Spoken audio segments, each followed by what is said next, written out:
प्रेमपुर गांव बहुत ही खुशहाल गांव था। अपने नाम की तरह ही इसमें रहने वाले सभी लोग एक दूसरे के साथ बहुत ही प्रेम भाव से रहते थे। बारिश भी समय पर होती थी, जिससे अच्छी फसल हो जाया करती थी। अगर कोई रोग बीमारी आती भी तो जल्दी ही लोग उससे छुटकारा भी पा लेते थे। सभी जगह खुशहाली ही खुशहाली थी और इस खुशहाली की वजह थी प्रेमपुर गांव में बना दुर्गा माँ का मंदिर। उस मंदिर में दुर्गा माँ की भव्य मूर्ति थी। सभी गांववासी हर रोज मंदिर जाकर उस मूर्ति की पूजा किया करते थे। एक दिन गांव का मुखिया सबसे कहता है, सभी गांव वाले मेरी बात ध्यान से सुनो। सालों साल चली आ रही परंपरा के अनुसार इस साल भी हम सब गांव वाले माता के मंदिर में बड़े धूमधाम से भव्य जागरण करेंगे। मैंने दुर्गा माँ के लिए शहर से नए कपड़े भी ऑर्डर कर दिए हैं। गांव की महिलाओं द्वारा माँ को नया लाल जोड़ा पहनाया जाएगा और उनका श्रृंगार भी किया जाएगा। साथ ही उनकी पूजा के लिए हर घर से थोड़ा थोड़ा दूध घी उस दिन माँ को अर्पित किया जाएगा, समझे? अपने गांव पर दुर्गा माँ की विशेष कृपा है, इसीलिए सभी उस रात जागकर दुर्गा माँ का जागरण करेंगे।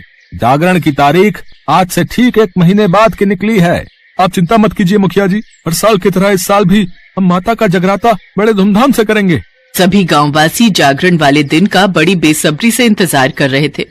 लेकिन जागरण से ठीक 20 दिन पहले की बात है। आधी रात का समय था। तभी गांव की रहने वाली सबसे बुजुर्ग महिला सावित्री काकी अपने हाथ से ढोल पीटती हुई और चिल्लाती हुई घर से बाहर आई। गांव वालों, जल्दी बाहर आओ, बहुत बड़ा अनर्थ हो गया है। अरे जल्दी बाहर आओ। ढोल की आवाज सुनकर सभी लोग बाहर आए। उसके बाद काकी ने जो लोगों को कहा उसे सुन सभी गांव वाले हैरान रह गए। अरे ये कैसी बातें कर रही हो काकी, पर यह कैसे संभव है? बेटा, मैंने तो जो सपने में देखा वही तुम लोगों को बताया, और जब से मैंने ये सपना देखा है तब से मैं भी यही सोचकर परेशान हूँ कि भला ऐसा कैसे हो सकता है कि हमारी दुर्गा माँ जंगल के बीचों बीच बने उस बरगद के पेड़ के नीचे कैद हो। पर हमारी माँ तो काफी शक्तिशाली है। चलो माना कि वो उस पेड़ के नीचे कैद है, लेकिन वो तो स्वयं भी बाहर आ सकती है ना? छोटे से बिट्टू की बात सुनकर सभी सोच में पड़ गए। बेटा, वही तो मैं भी कह रही हूँ, लेकिन माँ ने कहा है कि वो सिर्फ अपने भक्तों के द्वारा ही बाहर आ सकती है। सभी गांववासी काकी की बात को सुनकर हैरान तो थे, लेकिन गांव की सबसे बुजुर्ग महिला की बातों को नजरअंदाज भी तो नहीं किया जा सकता था ना। इसीलिए सभी लोगों ने बिना वक्त गवाए उसी रात जंगल जाकर वो बरगद का पेड़ काट डाला और उसके नीचे खुदाई शुरू कर दी। 2 घंटे खुदाई करने के बाद जो गांव वालों ने देखा उसे देख सभी हैरान रह गए। देखा, मैं न कहती थी हमारी दुर्गा माँ कैद है इस पेड़ के नीचे। सभी लोगों ने देखा तो उनकी आंखों के सामने साक्षात दुर्गा माँ थी। उनकी 10 भुजाएं थी। उनके चेहरे पर एक तेज था और चेहरे पर मुस्कान थी। गांव वालों ने उन्हें पालकी में बिठाया और जोर जोर से माता का जयकारा लगाते हुए अपने गांव के मंदिर की ओर चल दिए। जोर से बोलो जय माता दी, सारे बोलो जय माता दी, मिलकर बोलो जय माता दी, जय माता दी, जय माता दी। कुछ देर बाद उन्होंने पालकी लाकर मंदिर में रख दी। तभी दुर्गा माँ उनसे बोली, मेरे बच्चों, तुम लोगों की भक्ति ही मुझे यहाँ खींच लाई है। अब मैं तुम लोगों के बीच ही रहना चाहती हूँ, और अब जब मैं साक्षात तुम लोगों के सामने ही हूँ तो अब मेरी इस मंदिर में रखी मूर्ति की कोई जरूरत नहीं है। तुम इसे बहते पानी में विसर्जित कर दो और मुझे उस मूर्ति के स्थान पर विराजमान होने की जगह दो। माता की आज्ञा पर लोगों ने उस सैकड़ों साल पुरानी मूर्ति का विसर्जन कर दिया और साक्षात माँ को उस स्थान पर बिठाकर उनकी पूजा करने लगे। जागरण से कुछ पहले घटी इस घटना ने गांव में भक्ति का एक अलग ही वातावरण लाकर रख दिया था। कल तक जो मूर्ति की पूजा करते थे वो अब साक्षात माँ की पूजा करते हैं। लेकिन माता के स्थापित होने के 2 दिन बाद ही उस गांव में तरह तरह की घटनाएं घटने लगी। लोगों के बीच प्रेम भाव खत्म होने लगा। घरों में चोरियां होने लगी। बुजुर्गों का अपमान होने लगा। सुनो जी, बहुत कर लिया मैंने तुम्हारे बूढ़े माँ बाप की सेवा। अब बस और सेवा पानी नहीं होती मुझसे। या तो तुम उन्हें कहीं छोड़ाओ, नहीं तो मैं तुम्हें छोड़कर जा रही हूँ। अरे तू क्या, मैं खुद इन बुढ़ों से परेशान हो चुका हूँ। अभी मैं उन्हें बाहर का रास्ता दिखाता हूँ। बिरजू अपने कमरे से बाहर जाता है और अपने बूढ़े माँ बाप को धक्के मारकर बाहर निकालने की कोशिश करता है। हेलो, निकलो अब यहाँ से। बेटा, कुछ तो हम पर रहम खा। अपने बूढ़े माँ बाप को कौन इस उम्र में घर से बाहर निकालता है?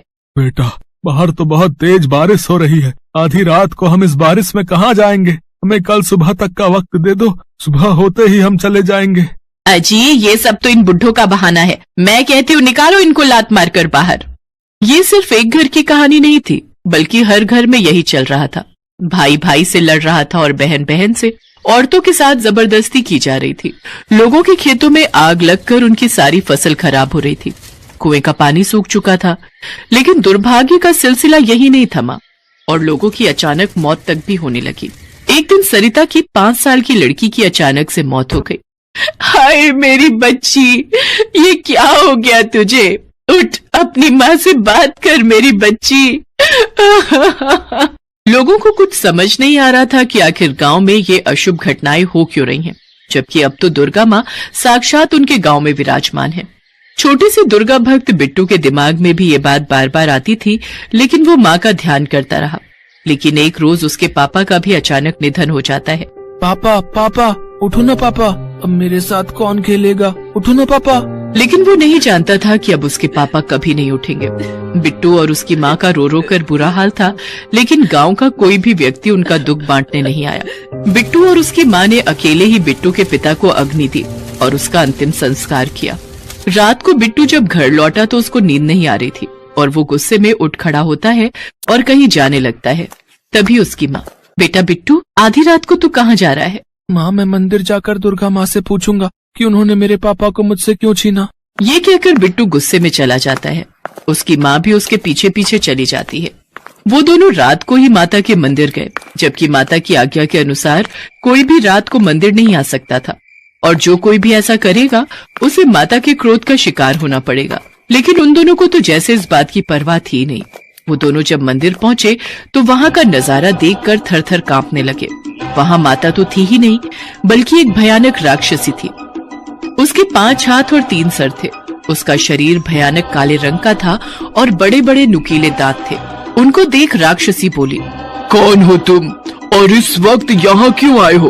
पहले आप बताइए, आप कौन है और हमारी दुर्गा माँ कहाँ है? दुर्गा माँ? मैं ही हूँ तुम्हारी दुर्गा माँ।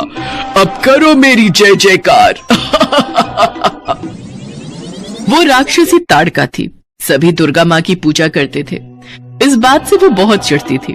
वो चाहती थी कि दुर्गा माँ की तरह लोग उसकी भी पूजा करें। उसने तंत्र मंत्र की विद्या से कई काली शक्तियाँ हासिल कर रखी थी। उसने अपनी शक्तियों से सावित्री काकी के शरीर में प्रवेश किया और लोगों से झूठ कहा कि माता बरगद के पेड़ के नीचे कैद है। उसने ही ये सारी माया रची थी और वही उस पेड़ के नीचे कैद थी। अब मैं इस गांव की माता हूँ और अब तुम सब सिर्फ मेरी ही जय जयकार करोगे। ये सब मेरी ही रची हुई माया थी जिसमें तुम सब बेवकूफ फंस गए।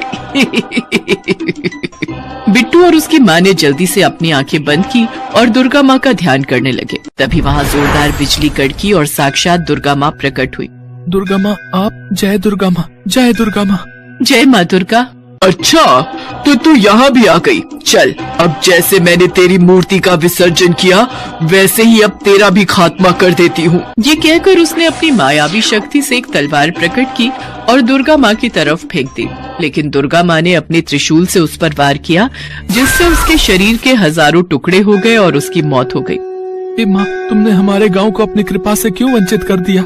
लौट आओ माँ, लौट आओ। बेटे, अब मैं फिर से यहीं रहूंगी और इस गांव को छोड़कर कहीं नहीं जाऊंगी। जहाँ तुम जैसे भक्त हो, मैं उस गांव को नहीं छोड़ सकती। ये कहकर माँ ने अपना दाहिना हाथ उठाया और उससे एक तेज उत्पन्न हुआ। उस तेज से गांव फिर पहले जैसा हो गया। लोग प्यार से रहने लगे।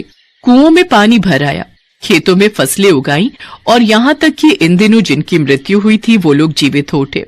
माँ की महिमा देख सभी गांव वालों ने माँ के नाम के जयकारे लगाए और बड़े धूमधाम से दुर्गा माँ के लिए जागरण किया।